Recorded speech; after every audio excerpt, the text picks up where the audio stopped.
If we wish strategic relations with our partners and the ability to defend with firmness our interests in our relations with other major powers, the European Union must be united and strong. The European Union must be capable of shaping its own future.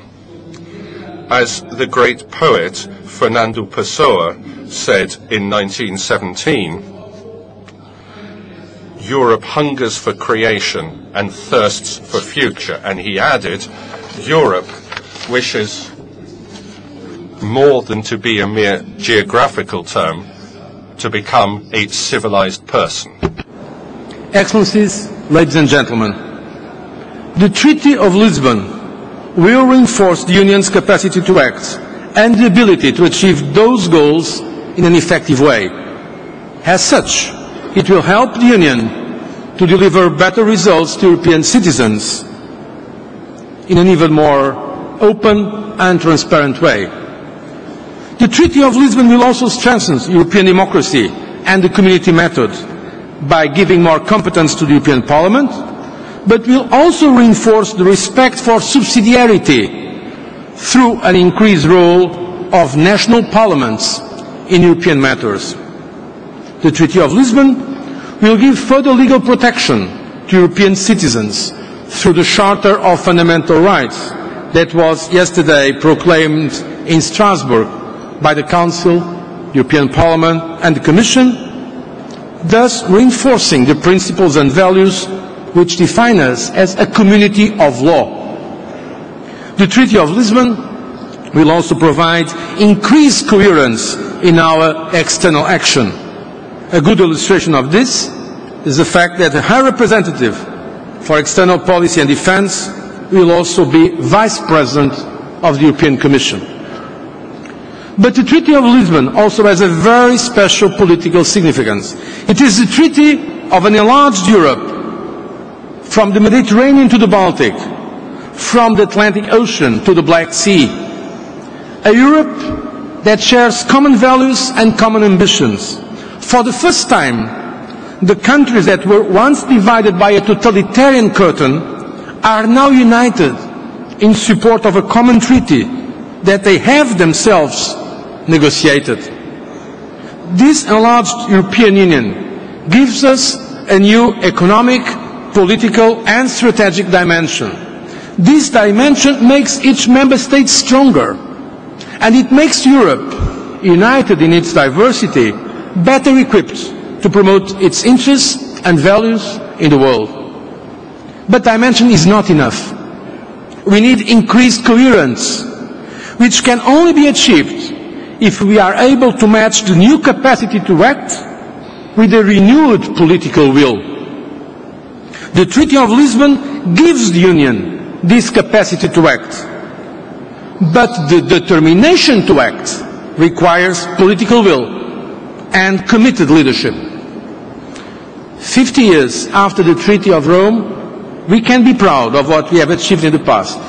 Today, as we sign the Treaty of Lisbon, we can be confident about what we will achieve in the future. Let us now work together, Member States and European institutions, to make freedom, prosperity and solidarity a reality for the everyday life of European citizens. Muito obrigado.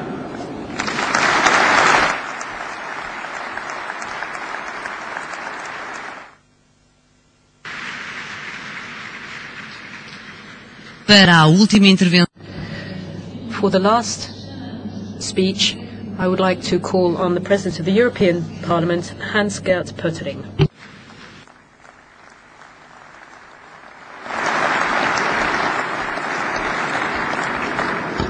Herr Präsident des President of the European Council,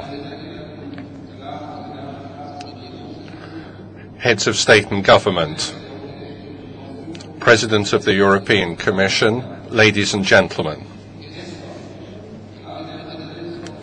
Yesterday,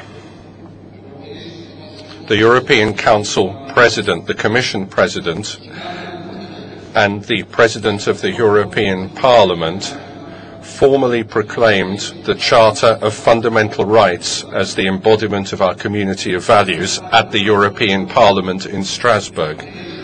In so doing, we demonstrated to all European Union citizens the significance of our common values as the essence of our European identity. Today, you, as heads of state and government of the countries of the European Union, by signing the Reform Treaty of Lisbon, will help, 50 years after the treaties of Rome were signed, will help the European Union to follow a common path towards our shared European future in the 21st century. This is a lovely birthday present for the European Union. Together, over the last 50 years, we have made the Founding Fathers' dream come true, a reunited Europe based on shared values with a secure foundation for a shared future. On behalf of the European Parliament, I should like expressly to thank the Portuguese Presidency, and particularly the Portuguese Prime Minister José Sócrates, for the successful intergovernmental conference. But my thanks would also go to the previous German presidency, above all to Federal Chancellor Angela Merkel, who, at the summit in June, brought about agreement in principle on the Reform Treaty.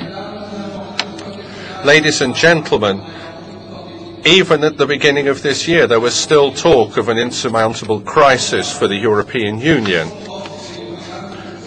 Now, however, as has often been the case in previous cycles of crises and self-doubt which has characterized the European Union, we emerge from this crisis stronger. For Parliament, and indeed for a majority of states and citizens, the substance of the constitutional treaty was worth defending, and defending it was indeed possible. One reason why Parliament defended the substance was that the original draft constitutional treaty, in what was a new departure, was for the first time framed at an open and democratic convention. For the European Parliament, the Reform Treaty to be signed today is equally worth defending.